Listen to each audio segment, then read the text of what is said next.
আমার প্রশ্ন, আমরা জানি সূর্য অস্ত যাওয়ার পর ইফতার করতে হয়। আমি জানতে চাই সূর্য কতটুকু অস্ত গেলে ইফতারের সময় হবে, নাকি সম্পূর্ণ, নাকি অর্ধেক, নাকি অর্ধেকের বেশি? জি ভাই, আসলে পূর্ণ অস্ত যেতে হবে। অর্ধেক নয়, পূর্ণ নয়, সামান্য নয়, পুরো নয়, মানে পুরোটাই, মানে অর্ধেকের বেশিও নয়, পুরোটা, অর্থাৎ সম্পূর্ণরূপে ডুবে যেতে হবে। আপনার চোখে যা দেখা যায় সেটার উপর নির্ভর করবে। সেটাতে আপনি যদি কোনো বলেন যে না সূর্য ডুবছে কিনা আমি 10 তলার উপরে যাই দেখি, সেটা দায়িত্ব নয় এবং ঠিকও নয়। আপনি নিচতলায় আছেন, হ্যাঁ, একজন বিল্ডিংয়ের যদি কেউ 120 তলা থাকে, তো নিচতলার লোকেরা খুব দ্রুত দেখবে, 10 মিনিট অথবা 15 মিনিট আগে দেখবে যে সূর্য ডুবে গেছে, তার জন্য তখন ইফতার করবে। যে ব্যক্তি 120 তলার উপরে আছে সে দেখবে যে কখন সূর্য ডুবছে, সেই সময় সে সূর্য তখন সে সূর্য ডুবছে মনে করে তখন ইফতার করবে। হ্যাঁ, এর একটা উল্টা দিকও আছে।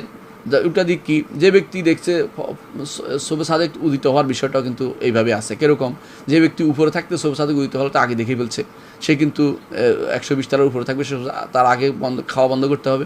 নিচতলা যে আছে সে পরে শবে সাদেক উদিত হওয়া দেখছে, সে পরে খাওয়া বন্ধ করতে হবে। তাহলে আপনি বুঝতে পারছেন যে উভয় দিক থেকে যারা উপরে আছে তারা একটু বিপদেই আছে, কারণ তারা এই বেশিক্ষণ রোজা সাওম পালন করতে হচ্ছে। আর যারা নিচে আছে তারা দেরিতে সেহরি খাওয়া ছাড়ছে, আবার দ্রুত তারা ইফতার করতে পারছে।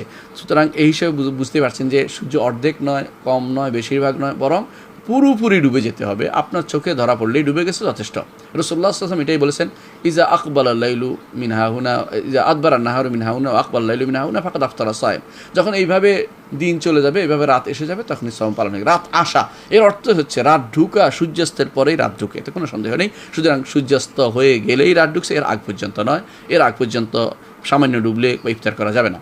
এই জন্য এই অবস্থা একটা বলে রাখি, সেটা হচ্ছে অনেক সময় আমাদের যে সমস্ত ক্যালেন্ডারে দেওয়া থাকে যে এত মিনিট এহতিয়াত বা সাবধানতা দিয়ে থাকে, এটা নিয়ে কেউ বাড়াবাড়ি করে থাকেন, কিন্তু বাড়াবাড়ি করবেন না। এই জন্য তারা পুরো এলাকার জন্য দিয়ে থাকেন। ধরেন কুমিল্লা এলাকা বা ঢাকা এলাকার জন্য, ঢাকা এলাকা শুরু হয় এদিক থেকে, পূর্ব দিক থেকে একেবারে নরসিংদীর পূর্ব দিক থেকে শুরু করে পশ্চিম দিকে যেতে যেতে একেবারে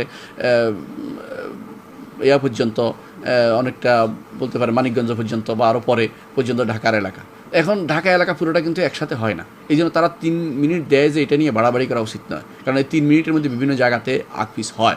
তো এই জন্য একজন মানুষ এটা খেয়াল রাখবেন, যে ব্যক্তি তার অবস্থা জেনে নেবে, অবস্থান জানবে যে তার এলাকায় শিখে ডুবে গেছে, তখন আর তিনি দেরি করবেন না। কিন্তু এটা নিয়ে বাড়াবাড়ি নয়, যারা 3 কেন লাগাইছে না, তারা এক এলাকা ভিন্ন হতেই পারে, কারণ যত বেশি পূর্বে থাকবে তত আগে সূর্য ডুববে, যত পশ্চিমে যাবে তত পরে সূর্য ডুববে, এবং ঠিক অনুরূপভাবে যত আগে থাকবে তত আগে সূর্য উঠবে, যত পরে থাকবে তত পরে সূর্য উঠবে, এটাই স্বাভাবিক। সুতরাং এখানে নিয়ে আমরা বাড়াবাড়ি না করি, বলে একটা সময় নিয়ে কেন এর কম দেওয়া হলো, দেওয়া হলো, এটা নিয়ে বাড়াবাড়ি না করি। তাদের একটা উদ্দেশ্য ছিল। হ্যাঁ, কিন্তু যে ব্যক্তি স্পষ্ট জানতে পারবেন যে সূর্য আমার এলাকায় ডুবে গেছে, তার জন্য আর দেরি করা ঠিক হবে না, সাথে সাথে তিনি ইফতার করবেন।